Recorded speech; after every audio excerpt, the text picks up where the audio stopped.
How to protect yourself. Best practices. We divided this chapter in 4 parts. The first two will be focused on how to protect your devices, and the last two will be focused more on your data. First, the basics. Let's see how we can protect those devices. And we're talking here about devices like smartphones, PCs, laptops, tablets, and the way they are connected with the outside world. The first is the antivirus and firewall. Probably most of you already use one, and in general the most vulnerable devices that should mandatory have one are the Windows machines like laptops and desktops. It is highly recommended to use an antivirus, and most of them include a firewall as well, and there are some free solutions out there if you do not have a budget for a paid antivirus. If you want to go for a paid version, most of the vendors like McAfee, Kaspersky, Asset, Bitdefender, and so on are offering licenses that can be used on multiple machines. So like that, you can also secure the other devices in your family, including the mobile ones.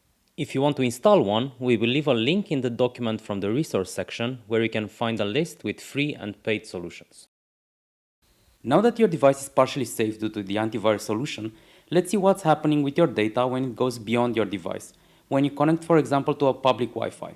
What most people don't know is that this is the easiest way to get hacked, but let's see how this scam works. We'll take an example with Bob, as a regular user that once at the airport connects to an unsecure free Wi-Fi network. Little does he know that this was created by Eve as a fake Wi-Fi hotspot to lure unsuspecting victims to join her network and enter their credentials on different platforms. The hackers achieved this by using locally hosted fake pages similar to popular websites like Facebook, and they will grab your credentials once you enter them, including a possible MFA code or even more. This information can then be used to gain access to other accounts if, for example, you're using the same password on different platforms.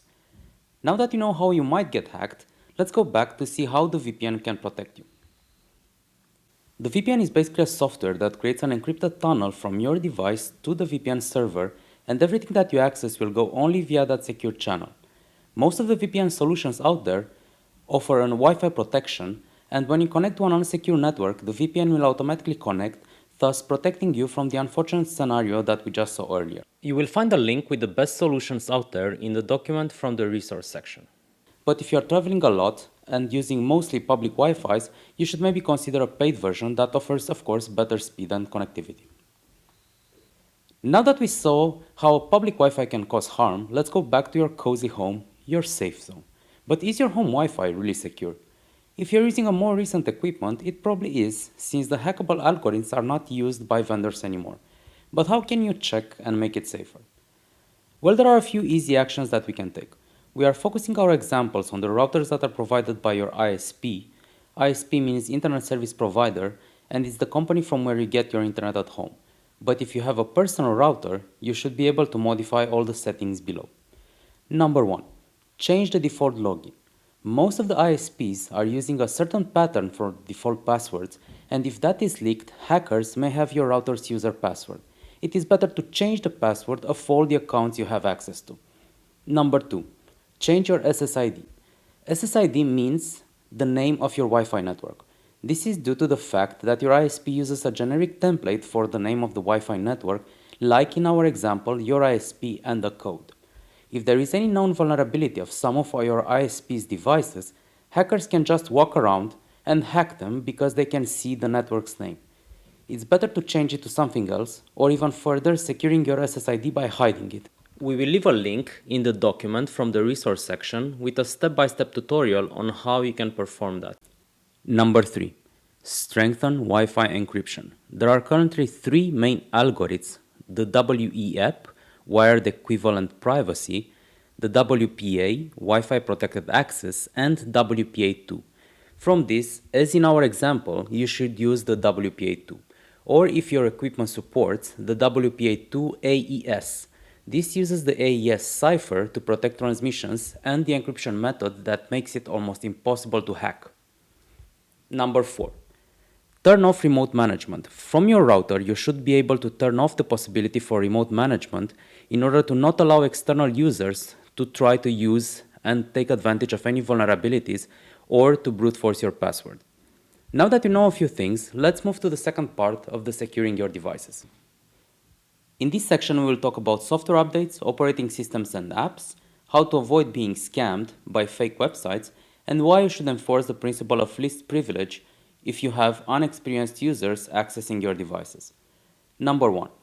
You should always keep your software up to date. But why it's really that?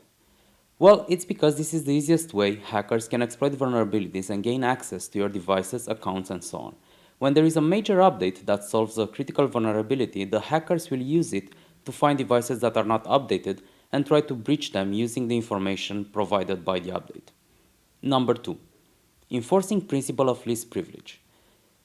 If, for example, you have different users that are unexperienced to use your, let's say, Windows machines, you may want to create a separate account for them that doesn't have local admin rights, and even further implementing some restrictions like not having access to certain drives, folders, and so on to prevent any damage or accidental deletion of documents and software. Example, if they download an infected file, then without any local admin rights, the virus cannot do much harm. Number 3. How can you avoid falling for a phishing attempt? Or how do you actually see if a website is legit? Well, let's see in our example. There are a few steps to identify, for example, if a PayPal link is legit. Number 1. Always check the domain name. Scammers are becoming more and more creative, and they are using subdomains like paypal.yourpayment.net, which looks legit because it has the PayPal subdomain, and the other words are somehow related. But in reality, it's actually not an official website. 2. The second step is a bit more advanced because it involves diving a bit deeper into your browser's menu. If a website has the green address bar, or as in our example, the lock, it means the connection is secure and no third party can eavesdrop and steal information. However, this doesn't make it safe.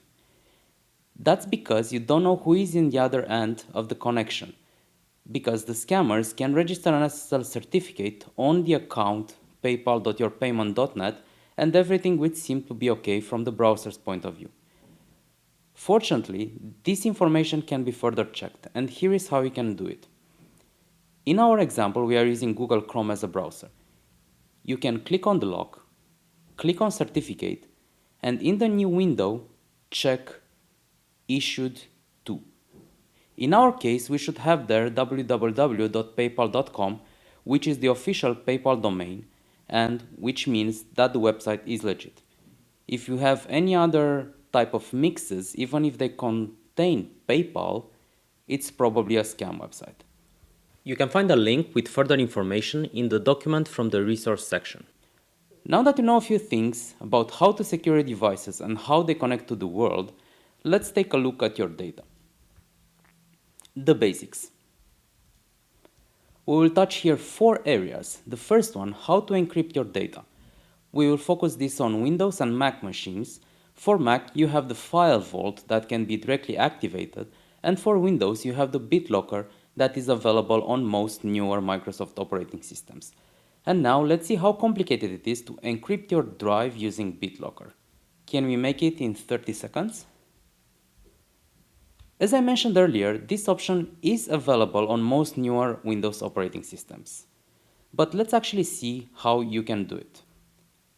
You right-click on the drive that you want to encrypt, turn BitLocker on, then select different things like the password that you want to encrypt with, then next, start encrypting, and the encryption will be in progress. Depending on how large the drive is, it will take a longer or a shorter time. If you want to see all the steps, you can find the full tutorial in the document from the resource section. Next, how do you backup your data? Well, this can be done using one of the cloud storage solutions like Google Drive, Dropbox, OneDrive, Apple Cloud, and so on, if you're okay, of course, with uploading your data to the cloud.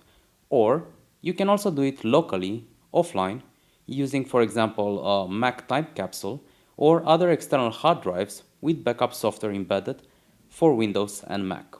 We will provide a list with the available options in the document from the resource section. Since the backup is quite important, I will spend a few extra minutes here because I've heard this phrase quite often. What can happen? I have the new X brand, it's bulletproof, my data is safe, it was super expensive. Well, I should tell you a few stories that I lived. Once my house was broken into and they stole my laptop. Fortunately, my drives were encrypted with BitLocker and the data was synchronized with Google Drive, so I didn't lose anything and they didn't have access to my data. Also, some years ago, I had many friends that were storing their data on external hard drives. They were quite cheap, but I don't really recommend it. Back when I used to work for a distribution company, I was often going to the guys at the service, and guess what kind of devices were in a huge pile of broken items sent for warranty? I'll let you guess that. Nowadays the SSD external hard drives are much better, but still, I wouldn't rely on keeping your data on one single device, even if it's the most expensive and the shiniest on the shelf. As I worked many years within the IT department, I got some crazy stories on how data can be lost. Like the laptop was stolen, the laptop was run over with a car, forgot it in the rain, forgot it in a train, dropped from the balcony, and so on. So to conclude this, always keep your data in at least 2 different places. And if you're using mobile devices, always keep an extra eye on them. And now, going back to our list. 3. As we saw earlier in the brute force section, we should always use strong passwords and do not reuse them across different platforms. We highly recommend you to use a free or paid password manager like LastPass, KeePass, Lockwise, and please refer to the previous chapter if you didn't watch it yet. 4. MFA. But first, what is this MFA? Well, this acronym stands for Multi-Factor Authentication, which is an authentication method that enforces the user to have 2 or more authentication factors to gain access to a resource such as an online account, application, or device. The multi-factors can be a mix of password plus a code that you get via SMS, voice call, or from an authenticator application. And now jumping to our example, we have 2 scenarios, Bob with and without MFA. In the first case, Bob is able to log in to his PayPal account using just the username and password, and in the second one, he needs an extra step, an SMS message sent to his phone that he defined in his PayPal account. This makes it almost impossible for hackers to access his account, unless of course they have access to his phone or clone his SIM card. So now that you know what it is, please use MFA whenever possible. Some platforms already force you to use it, and this is the best way to secure your online accounts, but even your own Windows or Mac devices. Adding an extra step keeps the hackers away. Well, at least for now. We will drop a link with further details in the document from the resource section. And now let's see some further advanced tips. Further securing your data. My personal favorite, the 3x backup. What does it mean? It's having a secondary device in case you break your smartphone, a backup SIM, and some backup MFA codes written somewhere or embedded in your mind if you have such a good memory. Having all this will give you a door to access your accounts if your main smartphone is lost and you have, let's say, MFA activated for your main account. Second, the screen. What many people don't pay attention to is that if you're, for example, traveling a lot and sometimes working from the airport or public places, other people may see some confidential or personal information that they can later use, like for example your account and what password you typed. Please always be careful, and if you're using a laptop, for example, you can also go for a privacy screen so like that people cannot see what you have displayed at a certain moment. Third, always, but always pay attention to your personal data. Always double check before you enter this information. If you consider that some information may be too confidential, it's most likely a scam. For example, a bank will never ask you for the PIN code. Always set an alarm in your mind to pay extra attention whenever some personal information are requested. Last but not least, the communication channels. As you know, recently there were many discussions on the WhatsApp privacy rules, and some messaging platforms were even cracked by the authorities like Sky ECC. Of course, there is probably no ideal app for communicating, but we will leave a link in the document from the resource section with applications that are taking privacy rules seriously. And with this, we would like to close the personal protection chapter. Now you know more about how you can protect your devices, how you can protect when connecting to a public Wi-Fi, how to secure your home network, how to spot phishing websites, how to encrypt and backup your data, best practices for passwords, and what the MFA stands for, and how it can be used to secure your accounts. As discussed in the slide before, you can find all the links in the document from the resource section, and if you have any questions, please feel free to ask us. Thank you and see you soon in our next chapter.